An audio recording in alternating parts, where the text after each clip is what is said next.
বন্ধুরা, দেখতে পাচ্ছ আমি এখন মাঠে চলে এসেছি। তো এখন কি করব মাথায় কিছু ঢুকছে না। তবে মাঠের মধ্যে একটু ঘুরে বেড়াই, কি আর করব। ঘুরে বেড়াচ্ছি, দেখি শাকটাক যদি কিছু পাই, পেলেও তো লোকের আমাকে কি আর ধরতে দেবে। চলো দেখি কি হয়।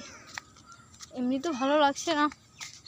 তবে এখানে আমি কলমি শাক দেখতে পাচ্ছি, যেটা বাজারে বিক্রি করে। এই যে কলমি শাকটা,